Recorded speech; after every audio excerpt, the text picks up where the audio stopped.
Salve, meus irmãos, muito bom estar aqui com todos vocês, aqueles que estão me escutando, para falarmos daquilo que eu acredito seja ou deveria ser o essencial em nossas vidas, que é a espiritualidade, trocando em miúdos a nossa vida como seres espirituais. Como seres materiais, já estamos acostumados a vivenciar isso no nosso dia a dia, né? Nosso encontro conosco mesmos, como humanos, e com tantos irmãos de culturas diferentes, que também são humanos. Agora, por trás de toda essa roupagem humana, física, existe uma realidade, que é a realidade espiritual.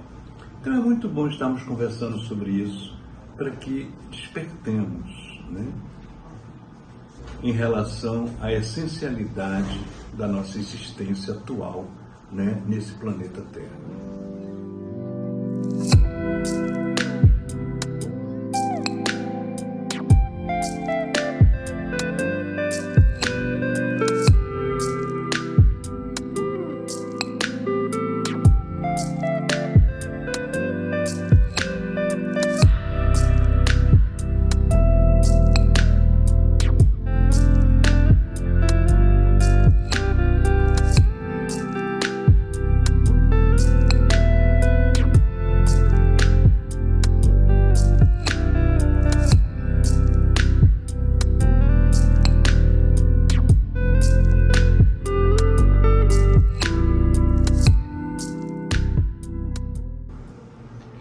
Em relação à grande pergunta, né?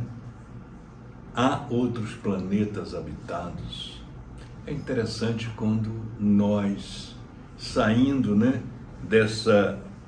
estar afundados na materialidade do nosso planeta, a gente abre os olhos e desperta para uma realidade muito maior. Só olhar para o céu, né? Multidão de estrelas, né? O saber científico de quantos e quantos planetas existem conhecidos, sem falar daqueles que a grande maioria ainda é desconhecida pela ciência e pela limitação da nossa ciência humana material aqui na Terra. E aí essa pergunta, será que esses planetas espalhados pelo universo, será que neles habitam seres como o planeta Terra? Olha, eu como Norevaldo e eu como líder religioso,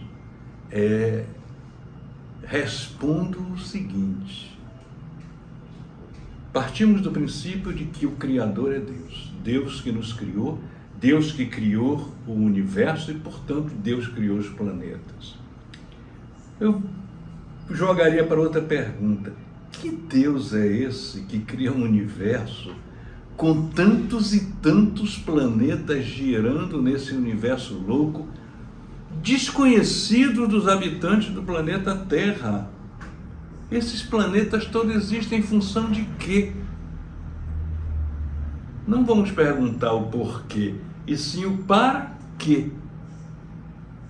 Seria um Deus inexistente, um Deus vazio. Seria melhor dizermos que Deus não existe do que dizermos que existe um Deus que cria um universo imenso, conhecido por nós e desconhecido, para nada.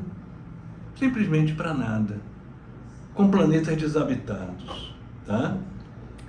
Com certeza absoluta, eu diria que os planetas, em sua grande maioria, são planetas habitados. Haja vista, íamos ao Livro dos Espíritos e isso fica tão claro na explicação dos nossos irmãos espirituais, né?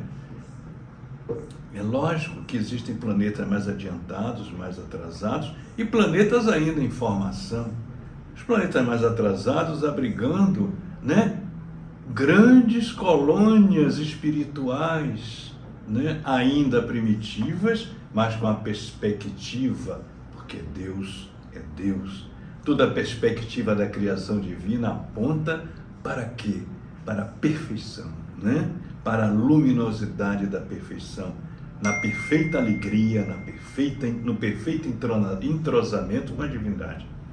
Então, é lógico, existem planetas que os espíritos ainda estão, de forma primitiva, vislumbrando, outros já estão no meio de caminho, outros já estão em fim de etapa. Tudo isso dependendo, olha que beleza da divindade, dependendo de quê? Da escolha, da vivência pessoal, do querer de cada espírito. Então, o grande universo, a grande pleiade, né, de mundos, né, vai se resumir no mundo interior de cada espírito criado por Deus, pelo seu livre-arbítrio, pela sua escolha pessoal, pela sua busca, vai ascender através de mundos e mundos e mundos, menos e mais evoluídos, sempre buscando aquele alvo que é o próprio Deus, a essência da perfeita felicidade.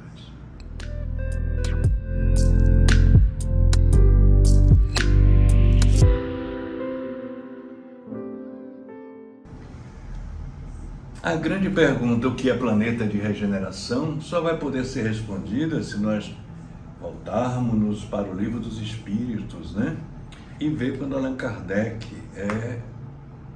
tenta classificar os mundos, e ele mesmo diz, essa é uma classificação aproximada, para que nós possamos ter entendimento de uma realidade.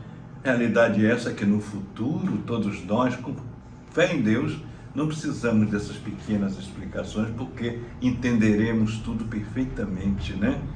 Na mente de Deus.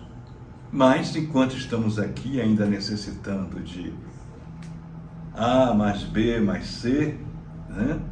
E Kardec faz classificações, né? Classifica os mundos, né? Mundos perfeitos, mundos, né, de regeneração, mundos primitivos.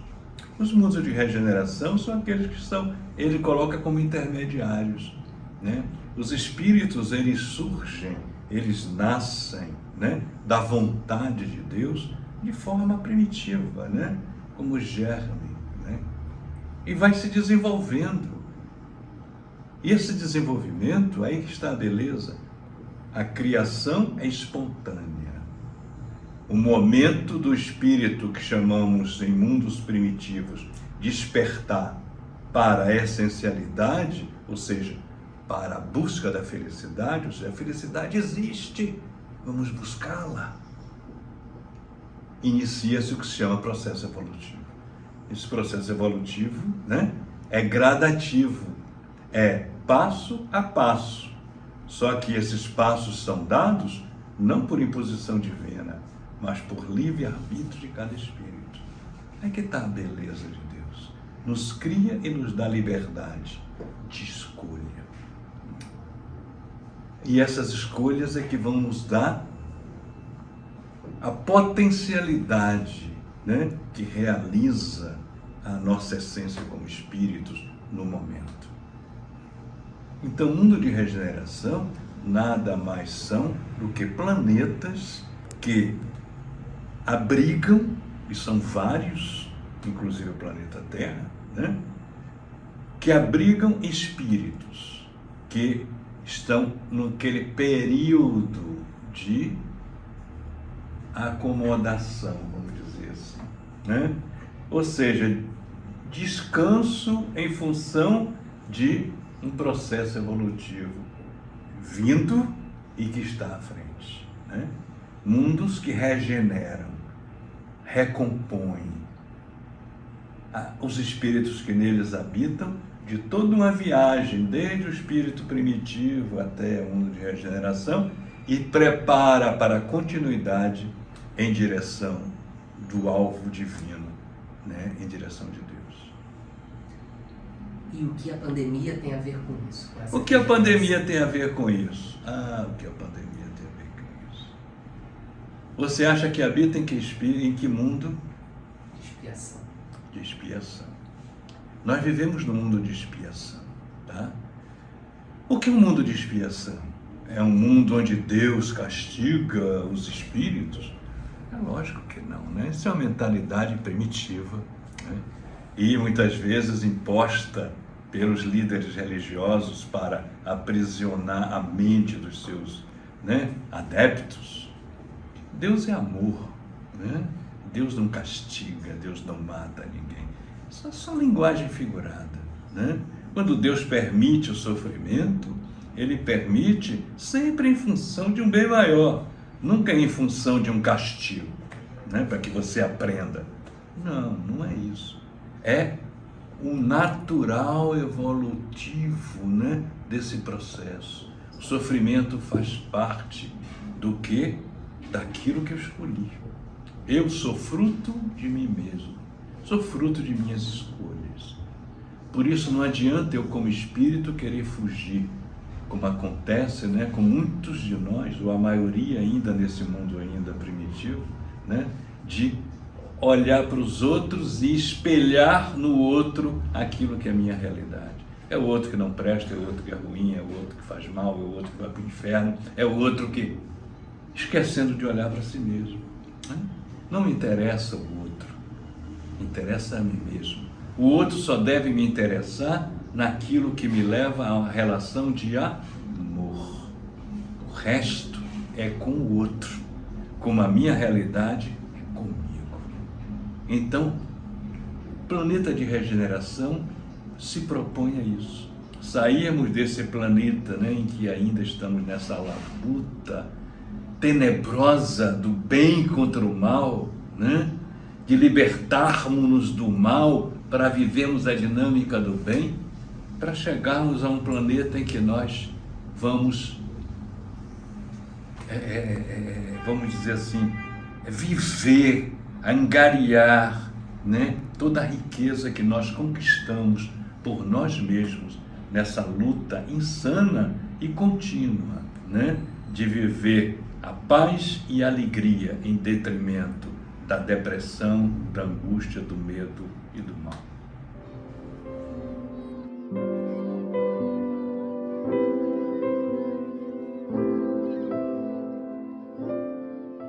Portanto, vimos que essa regeneração, né, na realidade, não é do planeta. O planeta tem esse nome porque nós espíritos, ao estarmos lá, né, estamos em processo de regeneração. O que é regenerar?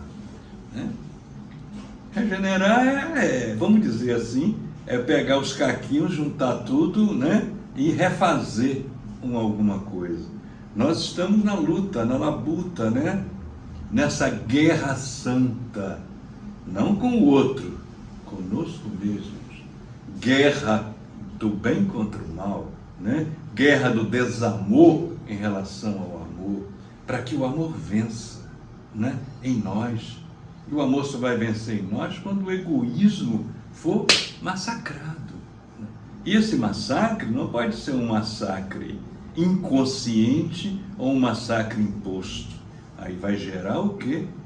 Problemas psicológicos graves. Esse massacre tem que ser um massacre consciente, um massacre de amor.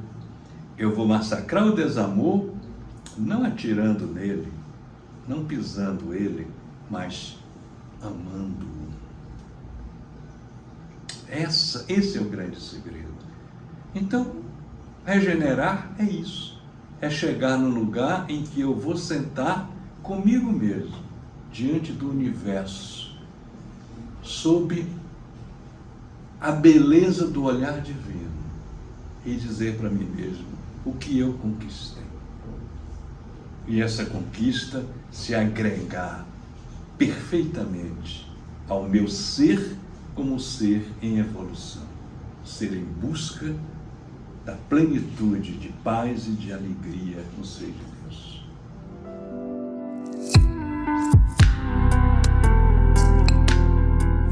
Isso aí, meus irmãos. Então, espero que as minhas reflexões junto com vocês tenha servido para alguma coisa. Porque aprendam uma coisa, a Umbanda não é um conjunto de pessoas que caminham em direção do nada, vivendo um nada. Não é. Às vezes essa mentalidade, né, se implanta nas pessoas devido àquilo que acontece com todas as religiões, né? Grupo de pessoas que, usando o nome da religião, trabalham em prol de si mesmos, em prol de, né, de vaidades, de orgulho, coisas assim que não cabe a mim julgar. Cabe a mim apenas dizer a vocês: a Umbanda é uma religião, religa-nos com Deus, tem uma doutrina, a doutrina do amor, tem base que é o Evangelho de vida. E isso é muito importante. Para isso os caboclos, os pretos velhos, as crianças, os exus, o povo cigano, saem do seu plano espiritual e vêm se unir a seus médios para nos ajudar, nos orientar, nos ensinar, trabalhar por nós e conosco. Essa é a realidade da Umbanda. E essa doutrina que eu acabei de expor é a doutrina espírita, é a doutrina da Umbanda, é a doutrina que nos leva a termos segurança no nosso caminhar. É a doutrina que nos ensina os caboclos, os pretos velhos, as crianças, os exus, o povo cigano, etc. Então eu convido vocês a conhecer melhor a Umbanda. Conhecendo-a, não há quem não a ame. E amando, a gente trabalha com ela e nela para o progresso pessoal e o progresso através da caridade de tanta gente que procura os centros e os templos de Umbanda. Por isso dizia o caboclo das 7 Cruzilhadas ao fundar a Umbanda: Umbanda é a manifestação do Espírito para a caridade. Um grande abraço a todos e que Jesus nos abençoe com a sua paz e sua alegria. Graças a Deus.